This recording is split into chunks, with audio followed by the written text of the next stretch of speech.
Hi guys, welcome back to the channel. My name's Jason, I'm your watch guy today, and I have something that is absolutely out of this world today. It's come from Guanqin. Now Guanqin I've had on the channel a couple of times and I actually really enjoy their watches. I think it's a nice, different styled brand to Pagani design. Obviously they do step away from the whole Rolex homage type of market and they try their hand at other pieces. Now I have one in today that is a homage to a Richard Mille. Now Richard Mille, as they are going to be hit or miss with a lot of you guys.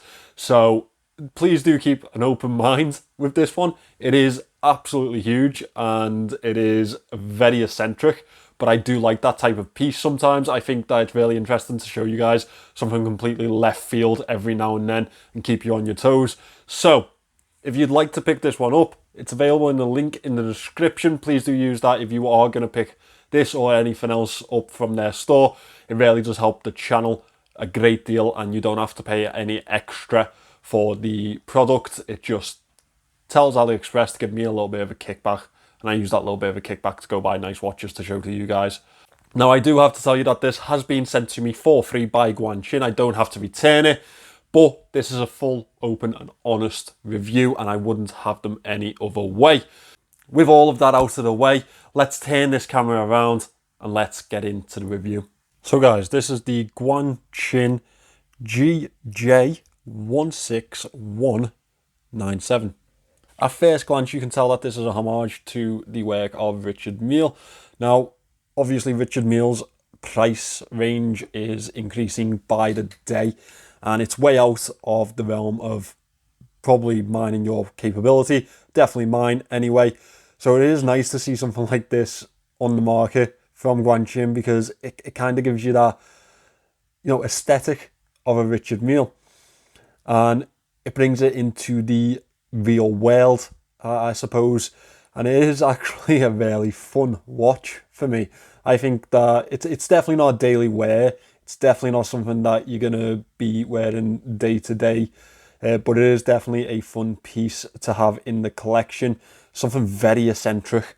First off, we'll start with the movement. Now, I cannot find anywhere which movement is packed into the back of this, but from what I can see and the price range and what the movement does, I'm guessing it's a Chinese Hangzhou or Mingzhou movement. We have plenty of different functions on the watch itself. We have a day, date, month, year, and spinning second function, as well as this open heart display down at the 6 o'clock position, which is a very nice effect to the watch. Actually, it really adds a lot to the watch. We have an almost skeletonized type of view on the piece, in fact. Now let me talk to you about the dimensions. So in diameter here to here, it's 43 millimeters. From lug to lug, it is 51.4 millimeters. So it's 43 by 51 in short terms. It is a whopping 7.5 mil thick from case back to the tip of the crystal. And we have 26 mil down at the tip here towards where the lugs would be. Now, I don't want to call this lugs because it's an integrated band and I don't know where you'd find another piece to replace that band. But for argument's sakes, lugs are 26 mil. The case itself is very substantial. It's massive. We have a DLC or PVD coating on the stainless steel. It's a very heavy piece, very substantial wear on wrist, and with it all being in the top of the watch, in the head of the watch, it does feel very top heavy on wrist. We have two pushers to the side here. They are not chronograph pushers. They are for the day and month complication. So month there, and that's for the date. Now we also have the crown position here. It's a very easy to use crown, very easy to grip. We have a lovely accented yellow strip down the center of it, and it is signed with the Guanqin G just there. Now it does sit slightly below the crowns itself, and that kind of bothers me slightly. just because I'd like to see it all in level, and I'd like to see it more towards the top of the watch itself. Obviously this movement doesn't allow for that, but that's what I would like. As we move to the other side of the watch, you can see that there are 2 pinholes just there. Let me get a screwdriver and show you what they do. So obviously there are 2 more functions in the watch itself, and this activates them. So you can see that is the day feature, and that is the year feature. 2023, 24, wonder how far this goes. I reckon 30. Yeah, 31. Not surprising, to be fair. Obviously this isn't anything fancy like an annual calendar or anything like that. It doesn't account for your leap years or anything like that. It is a very simple function on this piece. As you can see on the bezel of this piece, we have screw-like features throughout. Now, I'm not too sure if these screws at the bottom control the band, if they release that band. They look to me to be faux screws just because they all align. Let me just... Oh no, they are actually functioning screws, and they do keep in place that band. Let me just screw that back in. So I suppose that means for all intents and purposes you could replace this band with another like for like one, different colour, something like that. I think that's good. So these screws are actually functioning, which is a surprise for me. Obviously the ones around the outer edge are just for show, and you can see that they're all in the same position. That's how you'd be able to tell. The case design itself is very nice. It does have some really nice gear-like patterns throughout the side of the casing, and that does flow into the dial itself. Brushed finish on the upper side and actually throughout the watch. If we turn it around to the back, you can see we have a display case back on here. Really nice levels of brushing on the display case back, on the outer edge of the display case back. Even no information on the outer edge. It is screw in, not screw down. And we have a skull emblem printed onto the glass of the display case back. I think that's a nice little feature. And you can see the movement in the back has a gold coloured plating to it. It's actually really a nice movement to look at. The finishing on it isn't quite bad. Now, one thing that does drive up the price in this, I believe, is this sapphire, synthetic sapphire crystal, which is actually curved to the case shape. It is nice to see because that is a little piece of quality in there. As we finish up with this case, I'll let you know the water resistance, and it isn't great. It is splash proof at best, 30 meters water resistance, and people like us will know that that is not water resistant at all. Splash proof at best, as I say. It also has in the listing, do not operate the pushers whilst underwater. I would not be taking this piece underwater, let me tell you that. As we move into the dial, you can see that there's a skeletonized dial, which has a nice feature, and we have this yellow border around the dial itself that serves for almost a scaffolding-like effect throughout. The dial itself, probably we wouldn't call it a skeleton because it is a full-piece dial. We just have some nice cutaways for some display purposes. As you can see up the top, you can see the rest of the date wheels, and down the bottom here you can see that escapement moving away nicely. That's actually a really nice feature. One thing that is completely different about this piece is the second display. As you can see, it is actually, if I get in the right light, you can see that it's a clear disc in the center, which gives a floating effect to the rest of the wheel. That's nice to see. We have sword-like hands. They are slightly skeletonized with yellow centers. I will try a loom shot on this. I don't know if it does have any loom. It did say in the listing that it has some, but we'll see.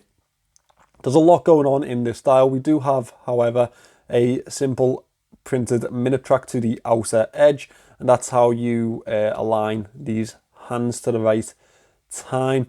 As you can see, just spin it around, go to 10 past 10. The minute hand reaches to the minute track, well, comes a little bit short here. I do think they could have done with making that minute hand quite a bit bigger, just so you could also enlarge the hour hand and it'd be an easier read on this piece. You can see the two gear patterned cutaways either side of the second circle in the center, and they are for the date, or the date of the month over on this side and the day of the week over this side. We have faux screws throughout the dial piece itself and faux cutaways. Up at the top we have the Guanqin logo and automatic down at the 6 o'clock. Now let me get the lights out and see if we can muster up a little loom shot from this. As you can see, zero loom on this one. That was for me to be expected. I just didn't see any points that it would be loomed on, especially with the hands being coloured in yellow. But that is what it is. I don't think we'd be looking for this as a functional piece. I think this is definitely all for show. Now, as we move past the head of the watch, we can move to this band. It is a rubber yellow band which goes well with the dial. It is actually really comfortable on wrist. I will give you that wrist shot now. We do have a PVD buckle on here which goes well with the casing. I think that it's nice that they've matched that up. These little cutaways are very nicely stylized.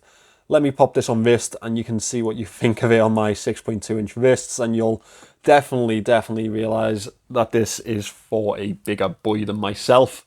So bonus to this one, it does fit down to a 6.2 inch wrist size on the band, 6.25 maybe.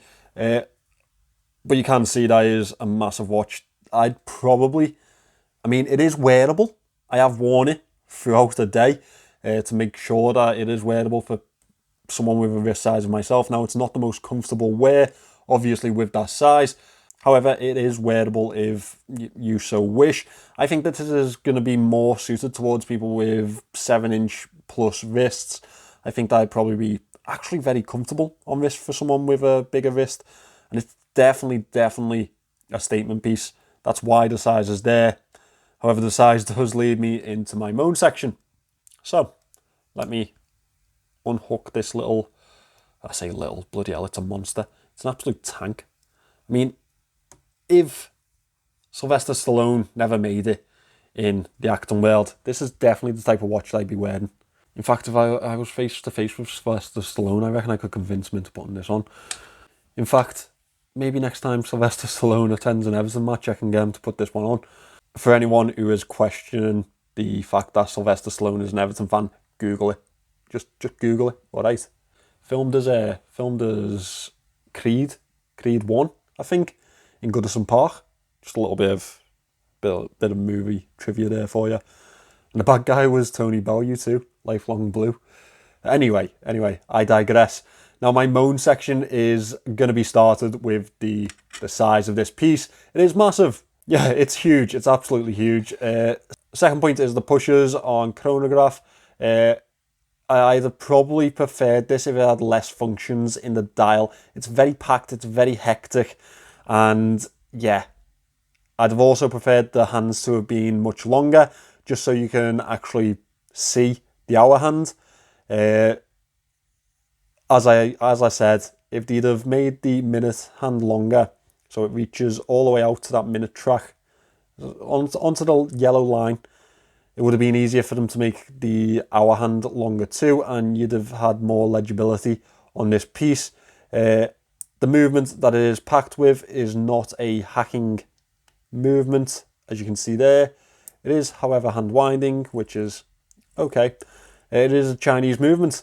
I would have liked to have known which one it is, so I could have got the information from it, but no information in the listing on that movement, unfortunately.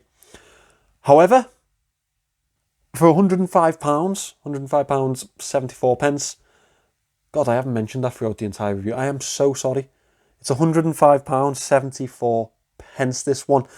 Now, for that price, this is definitely a statement piece, and it does have a lot going on.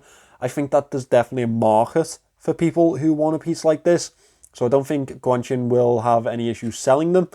The question is that market mine? Well, let me know in the comments section if this is something that you would consider. There are plenty of other Richard Mille homages on the market, on AliExpress market at this point. So if there's any that you'd like to see me review, please do leave me a comment, because I want to get some more in. I think it's a very interesting style. It's probably not what I'd spend $250,000 on, but again, very interesting style. So it would be nice to see more of them on the channel, on the coming up videos. So let me know which one you would like to see next.